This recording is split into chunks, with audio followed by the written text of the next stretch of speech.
Olá a todos interessados e curiosos, bem-vindo ao canal Ursa Russa, onde eu conto em português umas histórias dos russos e da Rússia. A história de hoje vai ser sobre mais um grande escritor russo, sobre um fundador de dramaturgia clássica e que, além de ser escritor, foi um médico. Pelo Lev Tolstói, esse escritor foi chamado de Pushkin em prosa. Anton Pavlovich Chekhov.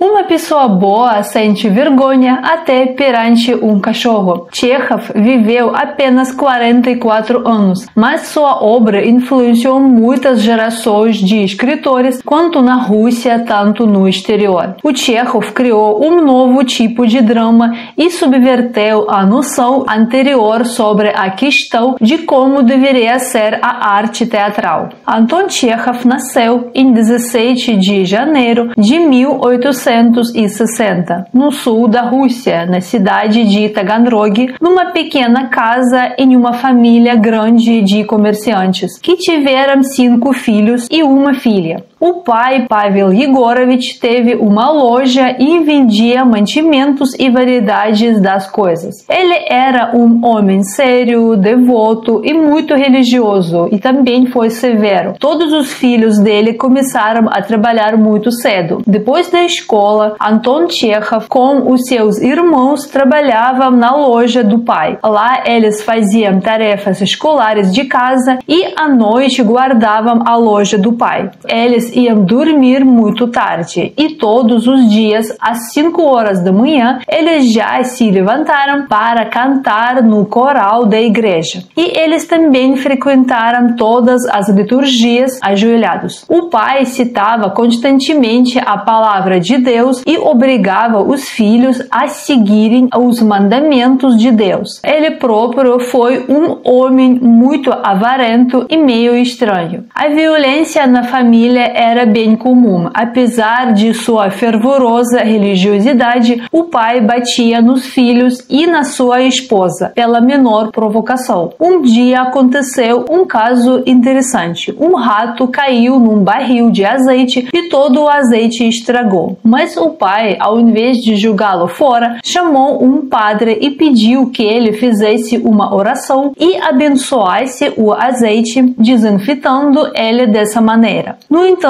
ninguém mais comprava o azeite na loja do pai. Nessa loja sempre estava muito frio para que os alimentos não estragassem. E as crianças estavam trabalhando lá, passando por muito frio. E desde a infância, o Chekhov teve saúde muito fraca e sofria de bronquite recorrente. Como o próprio Chekhov disse, na minha infância, eu não tive infância. O pior e mais amargo para as crianças era que eles quase não tiveram tempo para brincar e fazer o que crianças geralmente costumam fazer na infância. A mãe dele foi uma mulher muito quieta e dedicou toda a sua vida aos interesses da família. Ela não era educada e inteligente, ela quase não sabia escrever e o próprio Chekhov comentava que as cartas da mãe tiveram muitos erros gramáticos. Aos 8 anos de idade, Chekhov ingressou num colégio de Taganrog. Lá, o jovem Anton começou a escrever seus contos e até adquiriu o primeiro de seus muitos pseudônimos, Antosha Tikhonte, que foi dado para ele por um professor. Com esse pseudônimo, futuramente o Chekhov vai publicar suas primeiras obras literárias. No colégio foram moldados suas visões de mundo e seu amor por livros. Chekhov desenvolveu um grande amor pela literatura e pelo teatro. Ele publicava uma revista humorística, participava nas produções de peças de teatro doméstico de um dos seus amigos e frequentava e assistia produções do teatro de Taganrog. No período do colégio, ele escreveu o seu primeiro drama, chamado Besatsovshchina, com 18 anos. Esse período da vida do Chekhov foi uma etapa importante no amadurecimento e na formação de sua personalidade. A experiência de colégio forneceu a ele imenso material para sua escrita. As figuras figuras engraçadas e mais pitorescas apareciam mais tarde nas páginas das suas obras. Em 1876, quando Chekhov tinha apenas 16 anos, o seu pai faliu. Vendeu sua propriedade e se mudou com a família para Moscou, fugindo dos credores. Anton permaneceu em Taganrog para concluir o conhecimento e ensino e se sustentava dando aulas particulares. Ele sustentava também os seus pais e irmãos, recebia umas cartas dos pais mandando vender alguns pertences de casa e pedindo enviar dinheiro para eles. E com 16 anos, o adolescente Chekhov já sustentava não apenas si mesmo, mas também toda a sua família. Em 1879, Chekhov se matriculou na Universidade de Moscou. Ele escolheu a profissão de medicina e em 1882, sendo ainda estudante, ele já havia se dedicado à prática médica, auxiliando os médicos de um hospital. Em 1884, no último ano da faculdade, apareceram os primeiros sinais de tuberculose, quando Chekhov tinha ainda 24 anos. Provavelmente a infância difícil contribuiu para isso. No entanto, Chekhov ignorava a doença e tentava escondê-la dos seus familiares. Sendo médico, ele mesmo diagnosticou a tuberculose para si, pois começou a tossir com sangramento e sabia de todos os sintomas dessa doença. Mas ele mesmo achava para os sintomas umas outras explicações, como se isso fosse simplesmente um resfriado e que o sangramento era o resultado do rompimento de um vaso sanguíneo na garganta. Após se formar na faculdade, em 1884, Chekhov continuou trabalhando como médico. Ele se mudou para uma cidade de arredores de Moscou e chefiou lá um hospital local. Paralelamente à sua prática médica, o Chekhov continuava a escrever seus contos e se envolveu ativamente em atividades literárias. Ele conseguia combinar a medicina e literatura. O próprio Chekhov brincava que a medicina é a minha esposa legal e a literatura é a minha amante. Quando eu me canso de uma, eu passo a noite com a outra. A profissão médica influenciou muito o seu trabalho literário. Muitos dos enredos e personagens das suas obras surgiram diretamente das suas observações e reflexões profissionais sobre o sofrimento de um indivíduo. O conhecimento médico enriqueceu a obra de Chekhov e permitiu que ele se aprofundasse na psicologia dos seus personagens. Inicialmente, o Chekhov foi conhecido como o autor de contos curtos, que em sua maioria foram humorísticos. Alguns biógrafos dele acham que esse jeito dele de ser um brincalhão e tratar a vida por lado humorístico devia à sua vida meio complicada desde a infância e por trabalhos pesados, falta de amor e atenção dos pais. Em 1880, na revista satírica chamada Strikazar, foi publicado o primeiro conto impresso dele, conhecido como Carta de um Proprietário a um Sábio Vizinho. Chekhov escrevia os seus contos prolificamente e rapidamente. Os contos humorísticos dele e folhetins foram publicados em várias revistas de Moscou e São Petersburgo. No início da década de 1880, contos do Chekhov foram publicados sob uma enorme variedade de pseudônimos. O principal pseudônimo do Chekhov como o escritor humorístico foi o Antosha Tikhonte. Com essa assinatura, o escritor enviava seus primeiros trabalhos para várias revistas de humor. No total, ficam conhecidos cerca de 60 pseudônimos dele. Alguns foram até ridículos, outros foram compostos de abreviações e siglas. Entre os mais conhecidos pseudônimos do Chekhov foram O Médico Sem Pacientes, O Irmão do Meu Irmão, Schiller Shakespearovich Goethe, Uma Pessoa Explosiva, Dom Antônio Tikhonte, Makar Baldastov, Porca número 9, Crapiva, Poeta da Prosa, Champansky, Brevemente, o Chekhov superou o nível de folhetins, vaudevilles e peças humorísticos. A partir da segunda metade da década de 1880, os temas das suas obras tornaram-se mais sérios e ele passou a se preocupar cada vez mais com a tragédia da vida cotidiana. Durante esses anos começou a se desenvolver o interesse dele pela análise da rotina da vida humana. Ele sentia intensamente a necessidade de uma análise profunda e séria do que acontecia na sociedade e na humanidade. Chekhov passou a contribuir cada vez menos para revistas humorísticas. Suas histórias tornaram-se cada vez mais longas e sérias. Em 1887, ele fez uma viagem pela Ucrânia, Crimeia e Cáucaso, que influenciou muito o escritor, e as suas impressões da viagem o Chekhov transmitiu em vários contos desse período. Por exemplo, A Dama do Cachorrinho, Duelo e Steppe. Nessa época começa a surgir uma característica do estilo do Chekhov, que alguns contemporâneos consideravam como uma vantagem, outros como uma desvantagem. Uma descrição deliberadamente imparcial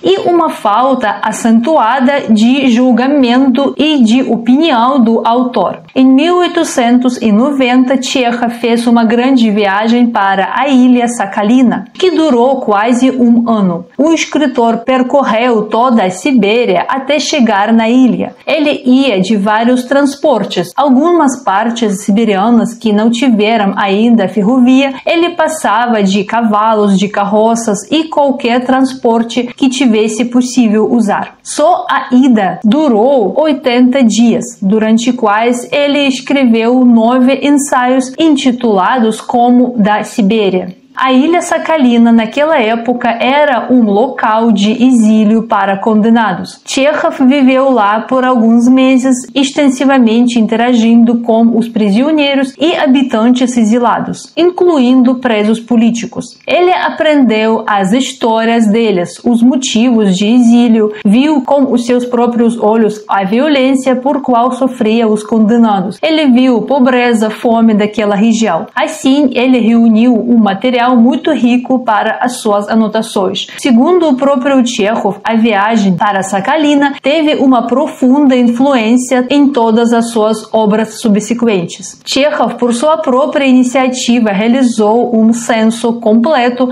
da população de Sakhalina. Ele, com seu próprio dinheiro, fazia todo o trabalho burocrático, entrevistava mais de 10.000 pessoas, entrava em cada uma casa e conversava com cada uma pessoa, enchendo o seu próprio relato populacional. Chekhov retornou de Sakhalina de navio a vapor partindo de Vladivostok. Ele passou por Hong Kong, Singapura, Ceilão e Canal de Suez. Também ele visitou Constantinopla e Odessa. No Ceilão, o Chekhov até comprou uns mangustos. Para um deles, o Chekhov deu o nome Svolot, que em português significa desgraçado ou filho da puta. Por um tempo, os bichos moravam na casa dele, mas causaram tanto problemas que foram entregues ao zoológico. Nos 5 anos seguintes, Chekhov trabalhava sobre o livro A Ilha de Sakhalina. A Ilha de Sakhalina é um relato de viagem que contém umas descrições e estatísticas de pessoas isoladas. O autor revelava os assuntos de falta de direitos, de humilhação, de trabalhos pesados e de pobreza de condenados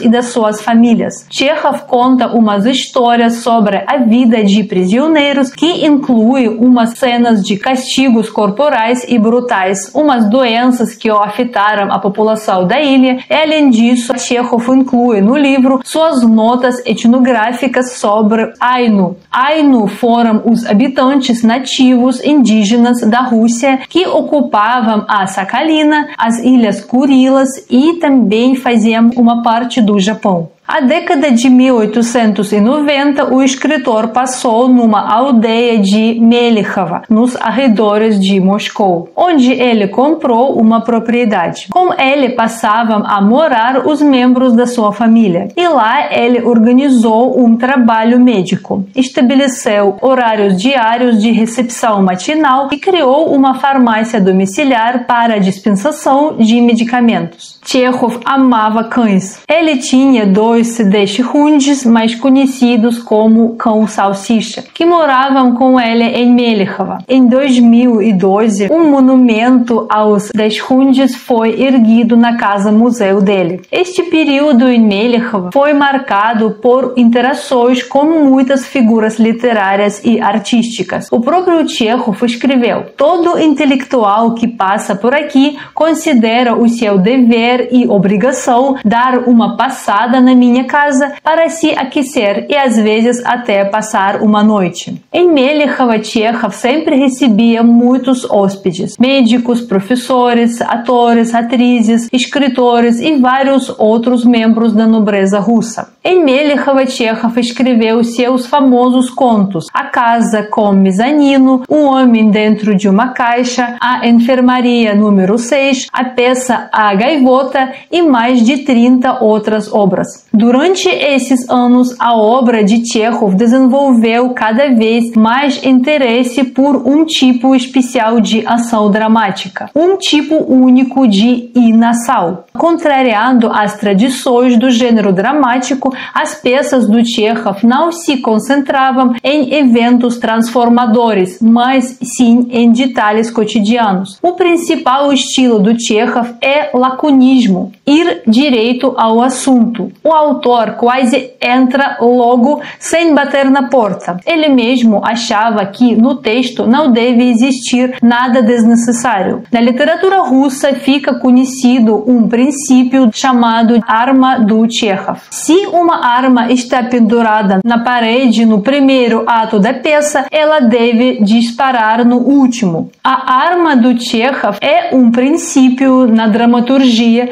segundo o qual todo elemento narrativo deve ser necessário e os elementos não essenciais devem ser eliminados. A história não deve introduzir uns elementos que passam uma expectativa, mas nunca desempenham um papel nos eventos subsequentes. O principal das obras do Chekhov sempre foi o cotidiano dos personagens, os diálogos insignificantes e um enredo que se desenrola lentamente, escondendo o lirismo profundo e as experiências complexas dos personagens. Mostra uma desunião e conflitos internos não resolvidos. Os personagens do Chekhov frequentemente não se ouvem e não escutam um ao outro. Seus diálogos se desintegram em frases isoladas, cuja combinação cria um jogo caprichoso de significados, às vezes cômicos, às vezes trágicos. O Chekhov deixa a interpretação dessas interações dos personagens e a compreensão da psicologia deles e dos seus conflitos para o próprio leitor.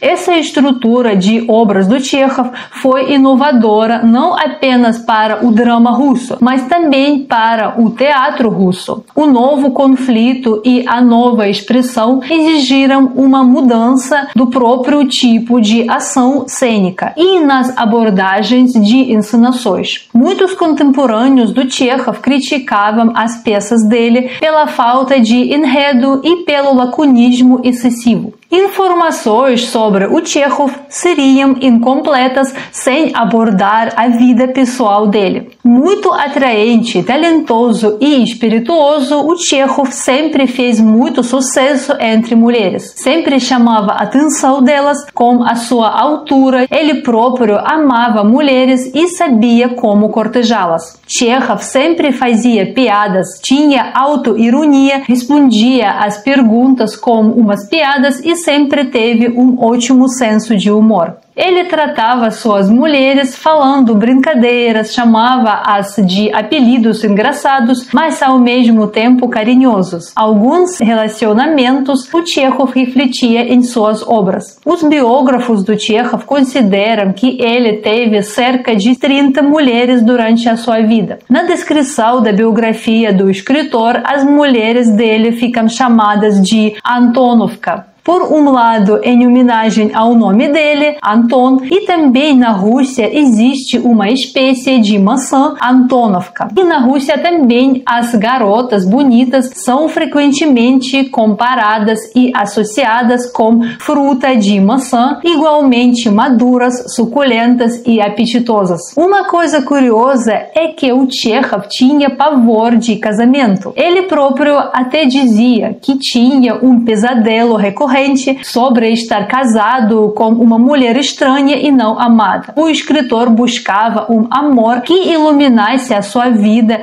inspirasse ele e que não interferisse o processo criativo dele. O próprio Chekhov escreveu sobre isso o seguinte: não quero me casar e não tenho ninguém com quem poderia. Ficaria entediado com minha esposa, mas me apaixonar não faria mal nenhum. É chato estar sem amor forte. Então eu me caso, mas me dê uma esposa que fosse como a lua, que não aparecesse no meu céu todos os dias. Não suportaria felicidade que durasse de manhã para amanhã. Chekhov valorizava a sua liberdade e sua independência e colocava-as acima de tudo. No entanto, já na idade adulta, quase no final da sua vida, uma mulher conseguiu se tornar a esposa dele. Mas vamos colocar as coisas em ordem e contar sobre algumas mulheres importantes na vida dele. A primeira mulher importante foi a irmã dele, Maria. Desde a infância, Maria e Anton desenvolveram uma relação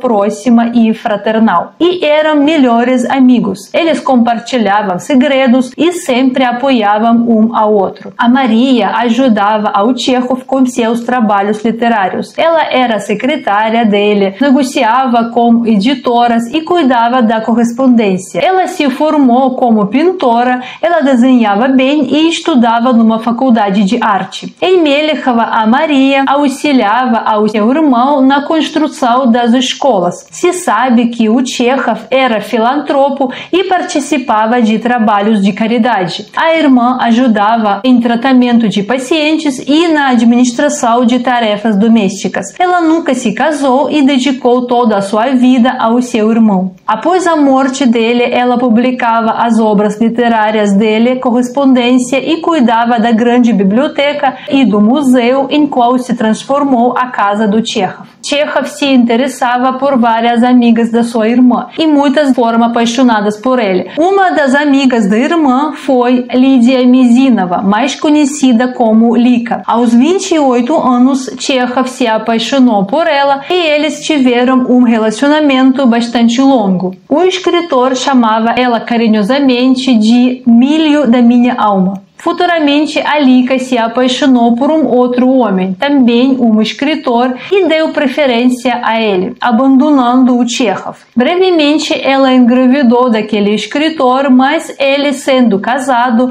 não podia deixar a sua família. A Lika escreveu ao Chekhov uma carta sobre isso, pedindo ir atrás dela na Europa, onde ela estava naquele momento, e ajudar a ela em alguma maneira. O Chekhov não foi e logo surgiu uma peça, a Gaivota, onde a Lika se tornou um protótipo da Nina Zaretnaya. A ideia para a Gaivota em si veio de um amigo do Chekhov, o pintor Isaac Levitan, que estava apaixonado por uma mulher, mas ela não correspondeu aos seus sentimentos. Então, durante uma caçada, ele matou uma gaivota e jogou o pássaro morto aos pés da sua amada. Chekhov ficou muito impressionado relacionado com essa ação metafórica. A primeira produção da peça Gaivota foi um fracasso. O público não gostou da realização, os atores não decoravam corretamente as falas e as imagens dos personagens foram interpretados no palco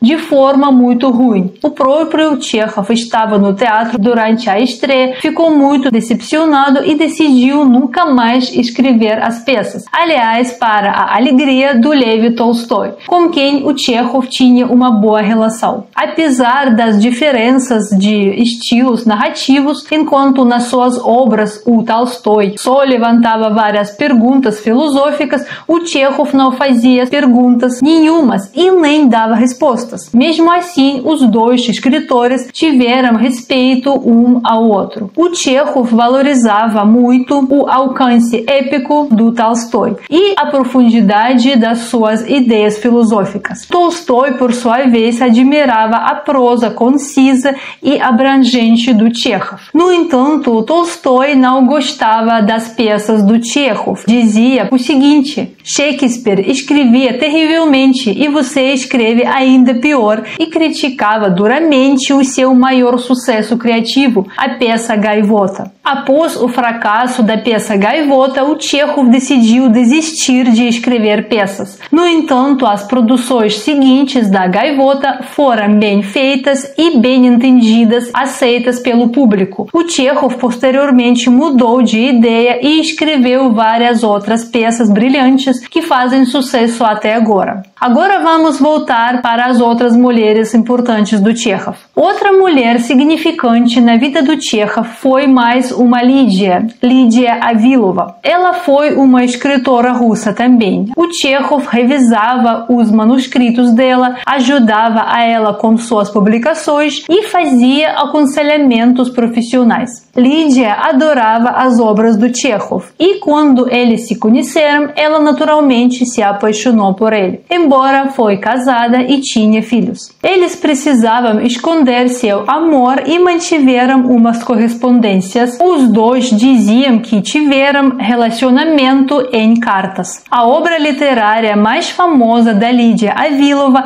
passou a ser o livro de memórias chamado Chekhov em Minha Vida, no qual ela relata sua correspondência e encontros pessoais com Chekhov. Toda a obra se estrutura em torno do lema, o romance que ninguém jamais conheceu, embora ele tinha durado por 10 anos. Uma outra mulher sobre a qual vale a pena comentar foi Helena Shavrova. Ela conheceu o Chekhov quando trouxe para ele seu conto para correção e também se apaixonou. Ela tinha apenas 15 anos na época. O Chekhov estava apaixonado por Lídia Mizinova ainda. Entendendo que não pôde contar com a reciprocidade do escritor, Helena Shavrova tentou esquecê-lo e se casou com outro homem. 3 anos após o casamento, enquanto ela visitava parentes em Moscou, ela com Chekhov se reencontraram.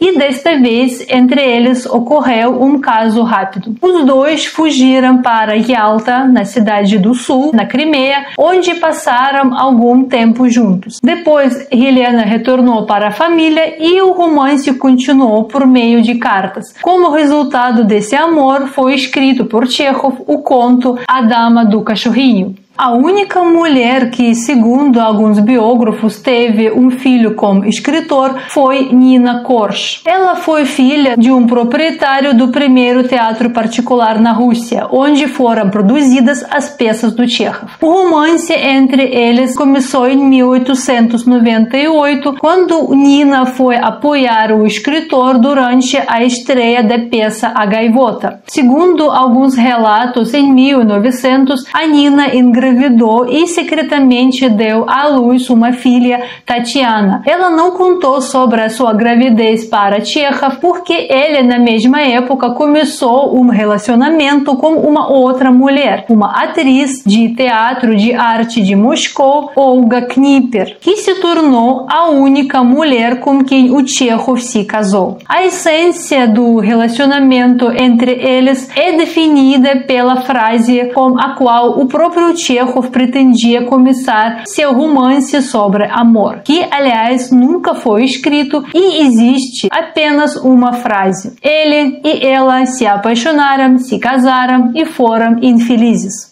Chekhov conheceu a atriz em 1898, durante os ensaios no Teatro de Arte de Moscou, onde a Olga atuava nas peças dele. Nessa época, Chekhov já estava gravemente doente de tuberculose e residia permanentemente em Yalta, na Crimeia, onde ele comprou uma casa. Os médicos diziam para ele que para se recuperar precisa mudar o seu estilo de vida, para que o Chekhov respondeu: "Bem, parece que finalmente vou melhorar quando morrer." A partir do verão de 1899, Chekhov e Olga Knipper iniciaram uma longa correspondência que continuou por 5 anos até a morte do escritor. São conhecidas cerca de 400 cartas que cada um escreveu para o outro. A correspondência reflete os últimos anos da vida do escritor. Em 1901, Chekhov, de 41 anos, com Olga Knipper, de 33, se casaram escondidamente. O casamento foi muito modesto e simples. A mãe do Chekhov ficou sabendo por telegrama. O Chekhov pediu uns amigos que eles providenciarem uma mesa de jantar para os próximos, mas os próprios noivos não compareceram à celebração. Imediatamente após o casamento, eles partiram para uma cidade Ufá para um tratamento de kumis. Kumis é uma bebida láctea fermentada feita de leite de égua. Acreditava-se na época que isso ajudava para curar a tuberculose. Chekhov e Olga, após o casamento, viveram separadamente. A Olga estava em Moscou, onde ela se apresentava no palco do teatro, e o Chekhov morava em Yalta. Chekhov só visitava sua esposa ocasionalmente em Moscou. No final das contas, a Olga se tornou aquela lua que não estava aparecendo no céu do Chekhov todos os dias, como ele mesmo queria. Ele chamava a esposa de vários apelidos engraçados. Alguns foram até indecentes. Vou dar exemplo de alguns: crocodilo da minha alma, minha cachorra, vovozinha.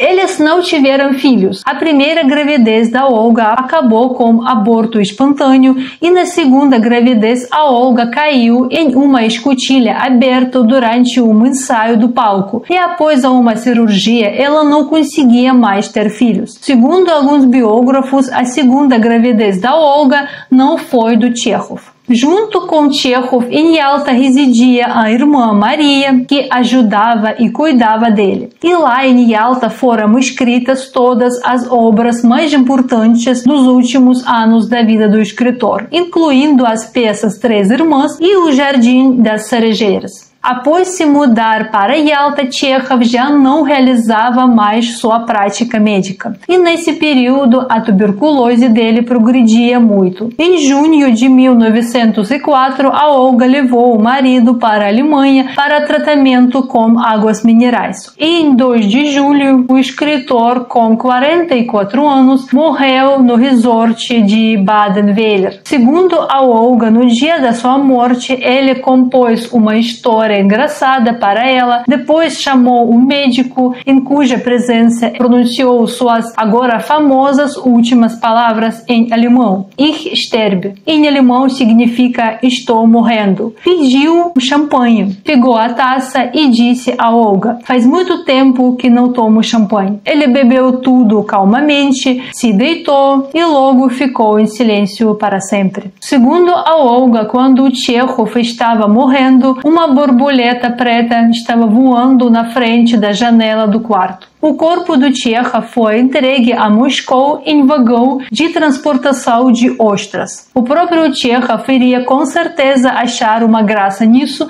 e faria uma piada. Após a despedida do escritor e seu funeral, a Olga desapareceu do teatro por alguns meses. Ela foi para Yalta, na casa dele, e se trancou no quarto do escritor. Depois ela retornou a Moscou, onde continuava a escrever umas cartas para o seu falecido marido por mais alguns meses. A Olga Knipper sobreviveu ao seu marido por 55 anos. Ela continuava interpretando as personagens femininas das peças dele, enquanto permitia sua idade. Ela nunca se casou novamente, apesar que tinha uns namoros, e foi até bastante forte. Com 60 anos, ela tinha um caso amoroso com um homem 30 anos mais novo que ela. Anton Chekhov atualmente se considera um grande clássico de dramaturgia mundial. As obras dele foram traduzidas para centenas de idiomas. Suas peças são encenadas há mais de 100 anos, e sua influência no drama e no teatro é reconhecida como uma das mais significativas